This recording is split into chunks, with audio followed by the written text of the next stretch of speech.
Welcome back, everyone, to the Bitcoin Business Bureau. I'm your host, as always, LitecoinLeader. Welcome to Solstice Day. Today is the first half day of winter, I think it was 11:59 a.m. Eastern, 8:59 a.m. Pacific. That was the official solstice. So now we're actually in winter time. Welcome to it. And tomorrow's the first full day of winter. So it's a couple days away from Christmas. Everyone's planning for it. Everyone's getting ready. And then comes New Year's just a few days later. So getting ready for 2022. There's lots of things that need to be done. Last minutes, I see everybody was out today. Weather's not so great today and yesterday in Myrtle Beach, but it's supposed to be, I think, 20 degrees Celsius on Christmas. So yeah, it's a little bit different of a Christmas time. This kind of reminds me back when I was in California, but it is what it is, and you choose where you live accordingly. But a few things I wanted to get off my chest today, just sharing a few things, touching on some older topics. But the first thing is that last night and last couple of days have been red days in crypto, and this is why a lot of people talk about buying the dip. But to go beyond the slogan of buying the dip, this is where you make most of your money on when you buy. You buy appropriately and you make more money. I think I have a video on that. I'm going to share it up here. But what I'm really talking about, to get into the details of it, yes, no one can sell the top. No one can really buy the minimum, because you just can't tell when that's going to be. But you can buy at the right times and you can sell at the right times. Usually that means looking at a few TA type things, or trusting someone that says, this seems to be, like, historically speaking, this price has never been this low, or we're at the top again. So, thinking off the top of my head, if Bitcoin gets to 60,000 again, there's going to be some sell pressure, because it'll probably be forming a natural cup and then a handle, and the handle usually downwards. So if it gets back to the all-time high, we'll be looking at, a 65,000 and down into the 30s and back in the 60s again, and then it'll trickle down, and then it should go up from there. So if you predict that pattern, if you think that pattern is what's going to play out, then you can ride it accordingly. And that's when you're talking about buying the dip and selling and buying at the right times. So that's very powerful. For example, if let's say you like a coin, let's just say you love I don't know, Cardano. It's $1.50 or so, $1.25.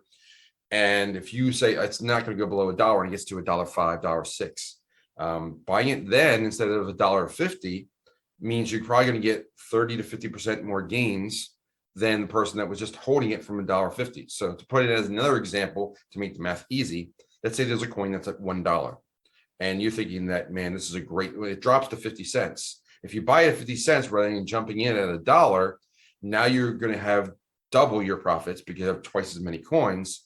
And that's the way to play the market, just the right way. And if it drops down a little bit further, at least then you're in at 50 cents versus $1. If you got, let's just say it dropped to 40 cents, you're down 20% if you put in at 50 cents, but you're down 60% if you bought in at $1. So, and that's a long way back just to break even, whereas you only need to go up 10 cents if you bought at 50 cents. So timing is not everything, but it certainly helps. So when we say buy the dip, you need to look at the charts or trust someone that has looked at the charts and say, this is probably be about the right time to jump in. Shouldn't go down much further than here.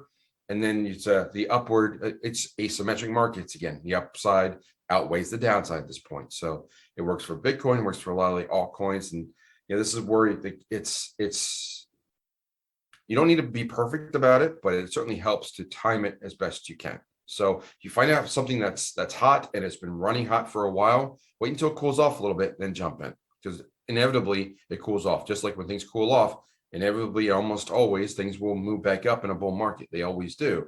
So if you think a bull market is coming and you find something that's on sale, that might be a good time to jump in. Okay, so that's point number one for today. I got several more to hop in there. Now, this leads into another video that I did recently called the Cantillon effect, or the Cantillon effect. Now, that's a pretty obscure financial term, but it basically means that those who get the money first get the most benefits. Now, how does it tie into today or recently? Let's think about it. The debt ceiling was raised. Bitcoin was going down. So who's got the money that can now benefit from this? Could it be the banks? Could the banks be getting more money? Could bigger people in industry, people that are getting that money first from the federal government, have the opportunity for the federal government to be buying Bitcoin? If the Bitcoin price goes down, the federal government just prints more money. The natural conclusion would be, where's that money going to go? Some of it would probably head towards Bitcoin. They may never tell you this. You may learn about it years later, much like when we learned that the CFTC manipulated Bitcoin's price with options in 2018. We learned about that almost 2 years later. So just think about it. The Cantillon effect is the effect of whoever gets the money first gets the most benefit, because the prices have not been adjusted yet for the additional money supply. That makes a lot of sense. So if the economy is stable, let's just say the economy is stable. We know it's not, but just say it's stable. And all of a sudden I pour in more money, but I give it to person A first. Well, person A can go shopping with the current stability of the economic markets and go to town on the best prices, because the prices are going to go up because there's more money supply. So the economy has to balance that out and price that extra money supply in. So that's the Cantillon effect, and that's probably what could be in play between now and the end of the year, because as I also have said before, there are other entities like venture capital funds and people like Grayscale and other fund managers that have to sell to take profits for the year. So you have the sell pressure, which will drive the price down of Bitcoin, which creates a sale, and people who have the money are benefiting from that sale. So something to think about. I think it's going to be a huge bull run for January, if not sooner. But the other thing that's going to happen between now and the end of the year, I think, is there going to be a lot of news that comes out that's buried between Christmas and New Year's that typically this is what they do. And the powers that be like to put out news at the right time so that people see it, the least amount of eyeballs are out there. But they say, hey, we published it, we put it out there. Typically that's like a Friday night or Sunday night or sometime on the weekend that they kind of bury these news. This is basically a long weekend that's coming up from Christmas weekend to New Year's weekend. So this entire week could be burying information. It'll help it, as you get away from the dinner table or the game room or whatever you're doing for the holidays. And by all means, enjoy the holidays. But if you take a few minutes out and just look around and see what the news is being published, because there's not going to be a lot of YouTube videos being made, and I'm going to be taking some time off as well. A lot of people are. You have to do it to rejuvenate and refresh, and this is the perfect time to do it, especially with not many people watching YouTube, I would think, over the holidays. But if you take some time out, take a look at just, see what's on CoinDesk or Zero Hedge or what else is coming out there on the typical news outlets for cryptocurrency, because they could be trying to slip some news through there that they may not want to have too much attention drawn to. So think about that. What else did I want to talk about? So again, the holidays. I talked about this before, but consider this is a great last minute gift. Give the gift of crypto, especially people that don't have it. Or people that do have it and want to enjoy it. So give the gift of crypto, give it to your friends, give it to people that just want to be involved in cryptocurrency. It's a great gift. It's a great way to encourage the adoption and get involved in crypto. And people, like some people may not enjoy it. If you have someone that is new to crypto, they're like, oh, what's this? And you've seen that face before Christmas, I'm sure. So what I recommend is giving two gifts, like give them a normal gift card or something, and then give them $50 towards something that that they're going to enjoy. Give them $50 of Bitcoin and just see how long which one lasts more, and see when that phone call comes to you, and probably when Bitcoin hits $100,000, which we all know it's going to at some point.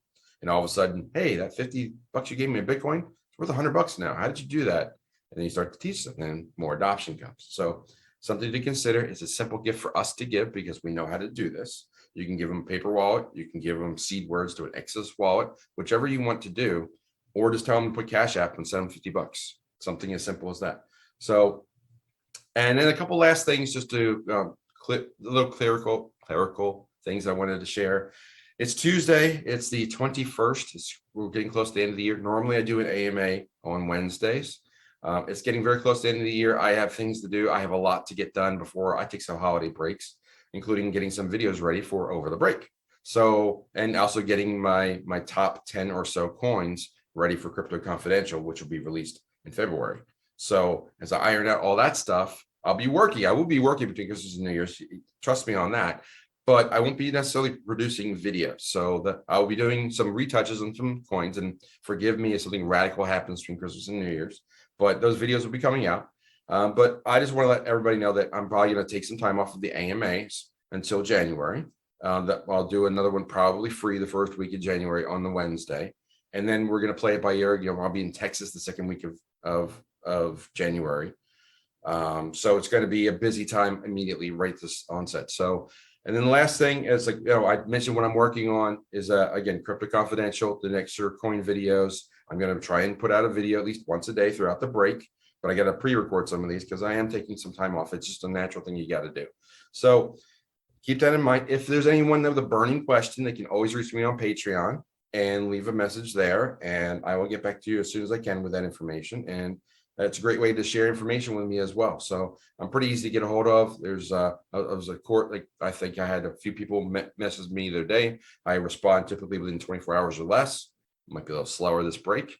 And I even had someone that a subscriber, and we've talked several times, and we talked, I think it was after midnight my time last night. So my hours look crazy, but I need another reason why I need to take some time off. So lastly, tomorrow is the Matrix. I won't have a review of that. I might come back on Thursday and tell you how it was, without giving anything away, of course. But I'm going Wednesday night to go see the opening of the Matrix, and it's the 4th episode. I'm hoping they kind of gloss over the 3rd because that was kind of a mess. But let's see how it plays out. I'm actually anxiously anxious to see it. I think it's going to be a good movie. So let's see how it plays out. And that's all for today. So I think I've covered it. Again, give the gift of crypto, buy the dip. It's important to time it as best you can because the lower you buy it, the better your upside. Watch for some hidden news over the break. Remember the Cantillon effect. The bankers are probably buying on these dips. So you can see an upwards pressure. It's going to be a game between the people that want to get in versus the people that need to sell. So it's going to be an interesting dynamic from now to the end of the year. Also the taxes and the wash rule. We'll see how that plays out. And that's about it. So look for some videos, some coin reviews coming out between Christmas and New Year's, a few extra holiday messages. I'm going to try and get done as well. And that's basically it. So I'll be putting out a couple more videos this week, and then it's break time. So I want to say one more time, for all my Patreons, for all my viewers, for all the subscribers, all of those that like, share, leave comments, subscribe, everything. I appreciate every one of you. I really do. Thank you. I wish you all a joyous and happy holidays. Merry Christmas, Happy New Year, whatever you celebrate. I hope you have a great time. Share the time with loved ones. Enjoy this time. It's been a crazy year for everyone.